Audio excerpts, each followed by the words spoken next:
이사야 29장 말씀입니다.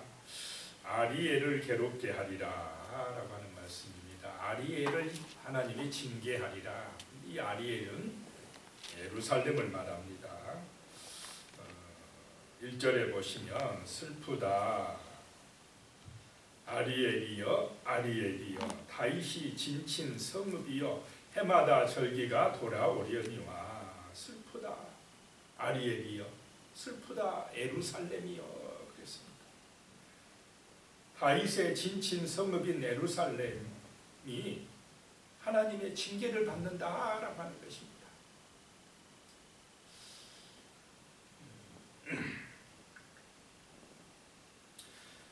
예루살렘의 멸망에 대한 예언입니다. 그럼 예루살렘은 시온 산성이고 하나님의 성전이 있는 곳이고 예배드리는 곳인데 그곳이 멸망한다라고 이사야 선지자가 선포하면 그 이스라엘 백성들에게 충격이겠습니까? 아니겠습니까?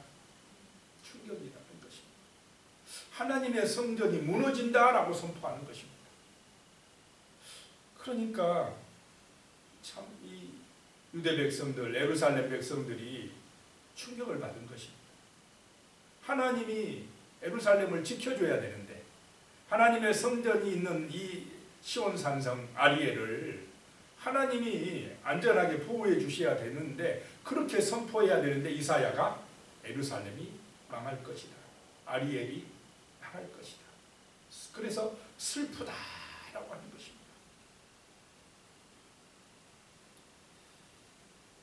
2절 말씀에 보면 내가 아리엘을 괴롭게 하리니 그가 슬퍼하고 애곡하며 내게 아리엘과 같이 되리라. 하나님께서 아리엘을 괴롭게 한다. 예루살렘을 괴롭게 하리니 그 예루살렘이 슬퍼하고 애곡할 것이며 내게 아리엘과 같이. 여기서 내게라는 말이 이가 적혀 있고 밑에 작은 글씨 보면 하나님의 제단의 면 이렇게 적혀 있습니다.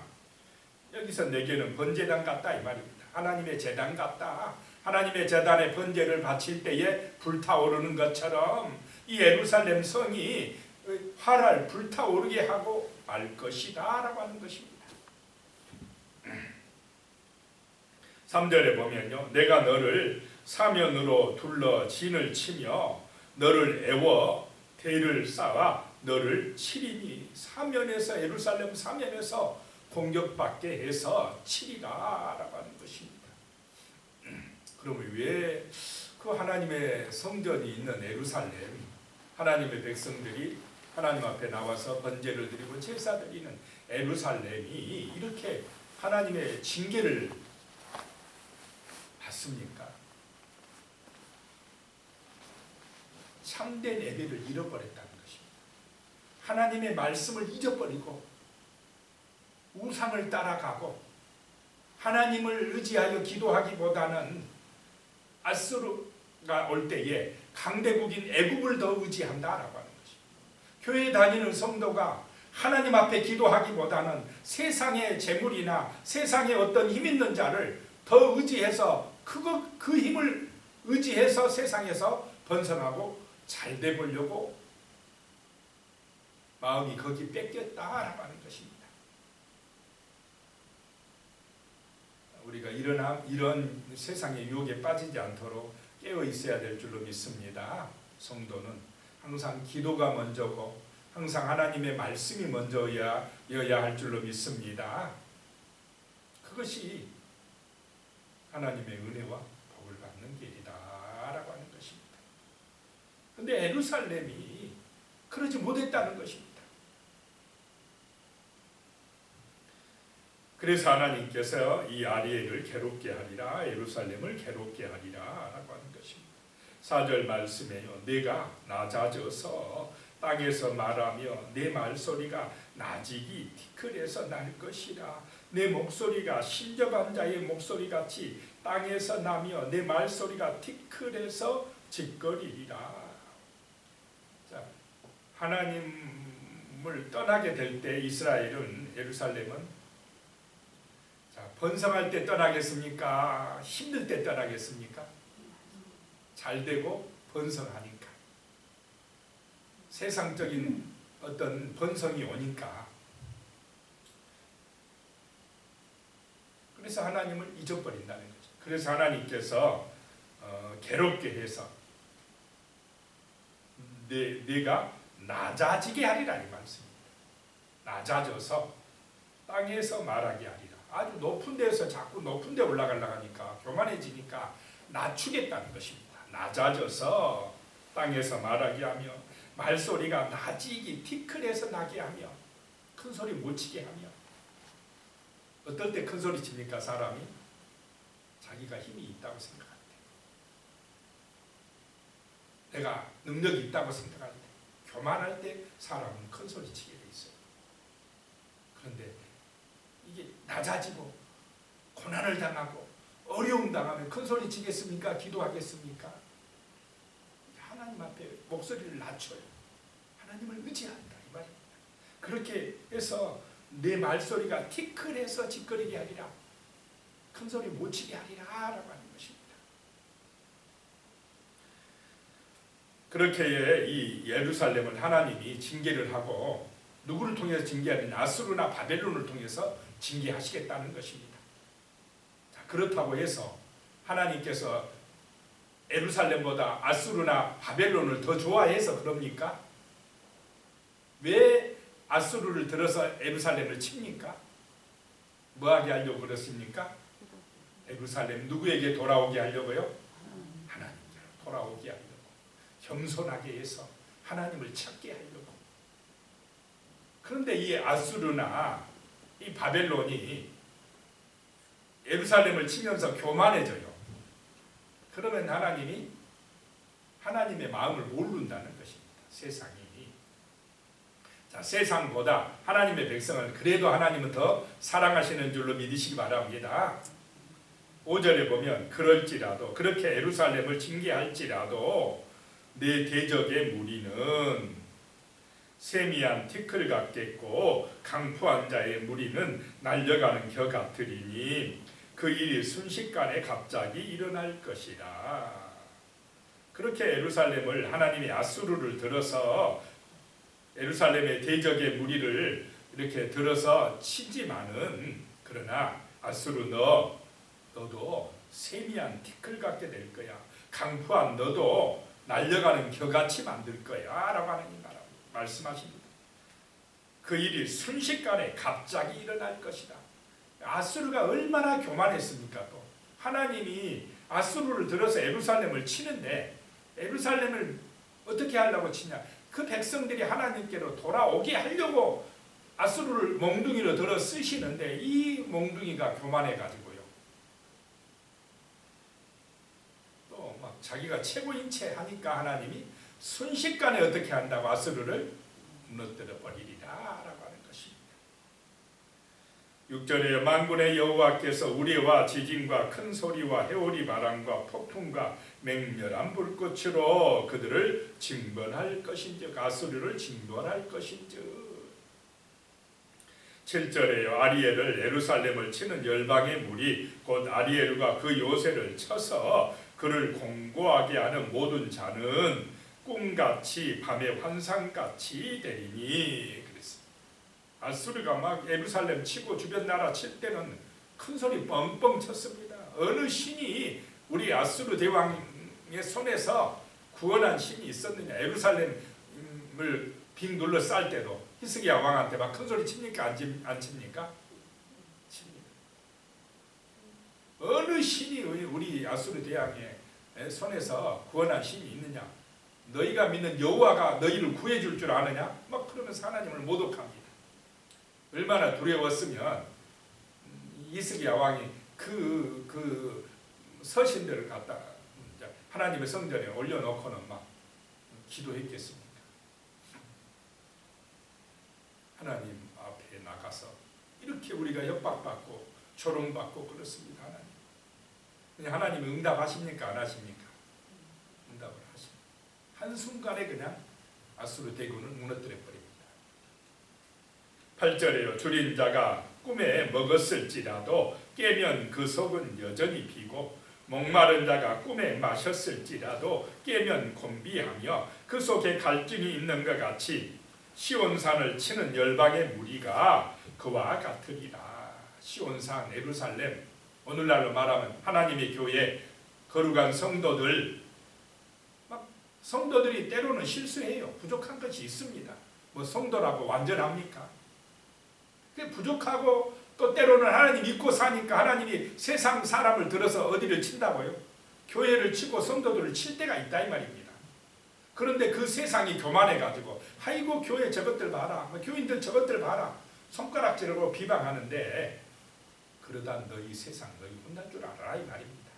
자, 교인들이나 성도들 때로는 칠 때에 뭐 하려고 친다고요? 하나님이 하나님께로 돌아오게 세상 것 의지하지 말고 하나님 의지하고 하나님의 품으로 돌아오게 하려고 때로는 친다 이 말입니다. 그런데 그것도 모르고 치는 세상이 교만해가지고 막 자기들이 막 더 잘난 것 같이 행동하면 하나님 가만두지 않겠다라고 하는 것입니다. 그래서 그 아수르 이런 아리엘을 예루살렘을 치는 자들이 꿈꾼 것 같다 이 말이에요. 자, 꿈속에서 아무리 맛있는 음식 배고픈 자가 배가 고프면 막 꿈속에서도 뭐 먹습니까? 안 먹습니까? 배가 고프면 꿈에서도 막 음식이 나타납니다. 그래서 꿈속에서 많이 먹었는데 깨고 나면 어떻습니까? 다시 배고프다 이 말입니다. 여전히 속이 비어있고 목마른 자가 막 목이 타면 꿈속에서도 막 물을 마십니다. 그런데 깨고 나면 어떻습니까? 또 목마르고 깨면 여전히 갈증이 있는 것처럼 세상이 그렇다 이 말입니다. 꿈꾸는 것 같이 살아간다 이 말입니다.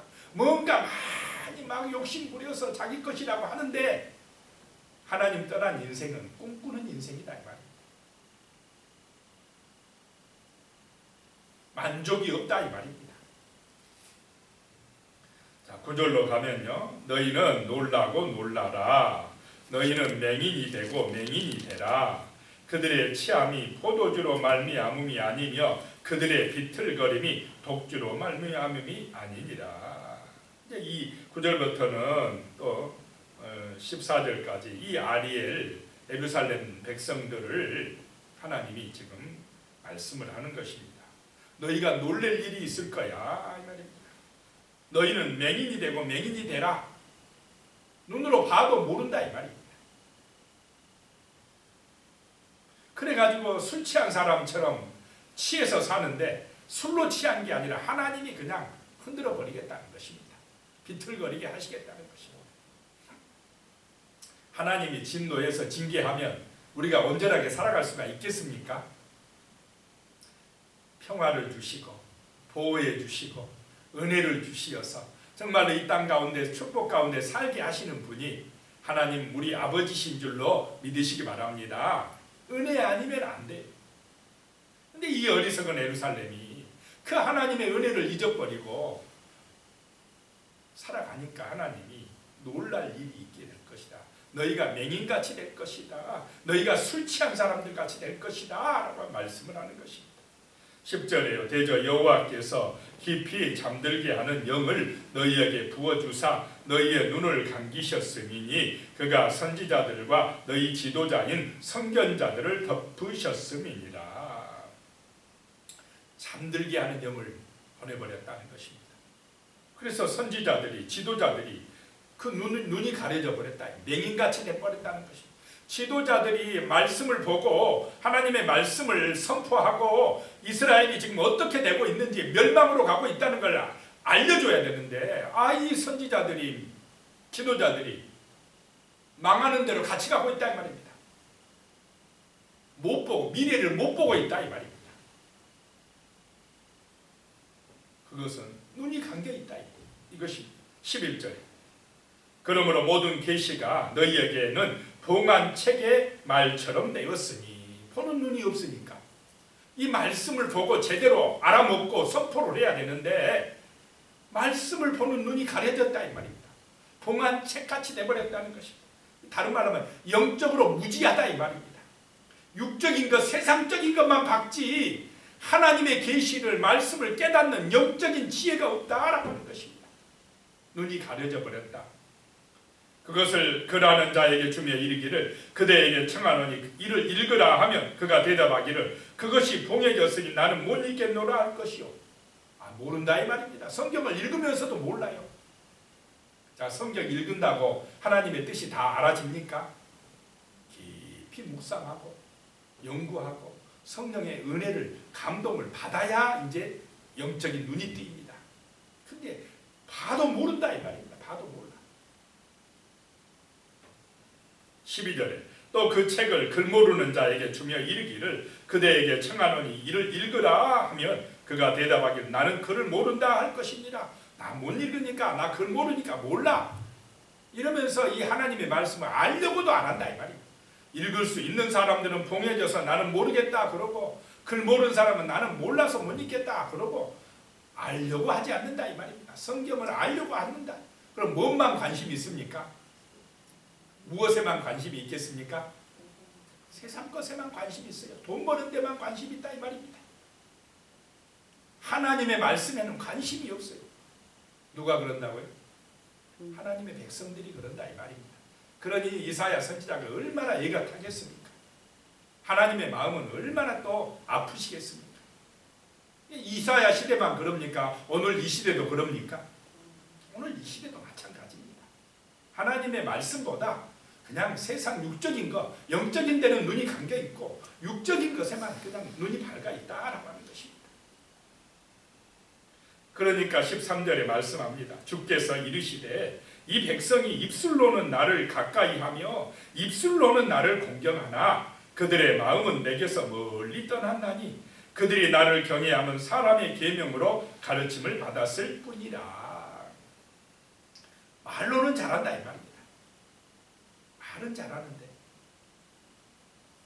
마음은 어떻다고요? 하나님에게서 멀어졌다. 이사야 시대에 이 아리엘이 예루살렘이 그러니까 하나님이 너희들 징계받을 거야. 너희들 마음이 지금 내게서 떠났어. 세상 것에만 가 있어. 그러니까 너희를 낮추겠다는 것입니다. 낮춰서 뭐하게 한다고요? 하나님께로 마음이 돌아오게 하고 마음을 다하고 성품을 다하고 뜻을 다하고 힘을 다하여 너희 하나님 여호와를 뭐하라고요? 사랑하라 그랬는데 마음이 세상 것에 가 있어요. 하나님이 먼저가 아니에요. 먼저 그의 나라와 그의 의를 구하라 했는데 하나님이 먼저가 아니고 우선이 아니고 항상 뭐가 먼저입니까? 돈이 먼저고 세상 것이 먼저였다라고 하는 것입니다. 이것이 예루살렘의 문제요. 오늘날 우리 하나님의 성도들의 문제다라고 하는 것입니다. 그렇기 때문에 징계가 옵니다. 코로나도 오고 전쟁도 터지고 지진도 일어나고 갈수록 더 이런 재앙들이 심해지겠습니까? 안 심해지겠습니까? 심해집니다. 왜냐? 마음들이 떠나 있어요. 하나님께서 떠나 있다는 것입니다. 하나님이 돌아오게 하려고 하나님을 사랑하게 하시려고 그런다는 것입니다. 14절에요. 그러므로 내가 이 백성 중에 기이한 일, 곧 기이하고 가장 기이한 일을 다시 행하리니 그들 중에서 지혜자의 지혜가 없어지고 명철자의 총명이 가려지리라. 사람들이 코로나 터질 줄 알았습니까? 생각지 못한 일로 하나님이 징계하시겠다는 것입니다. 사람들의 생각은 육신적으로 그래도 뭐 잘되고 이렇게 생각을 하는데 생각하지 못했던 기이한 일로 하나님이 역사하시겠다라고 하는 것입니다. 오늘은 여기까지 하고 뒷부분은 읽어보시기 바랍니다. 기도드리겠습니다. 하나님 아버지, 참으로 우리가 입술로만 하나님을 공경한다 하지 말게 하시고 우리의 마음을 다하여 진심으로 하나님의 말씀을 묵상하고 또 진심으로 하나님을 사랑하고 기도할 수 있는 은혜를 주시옵소서.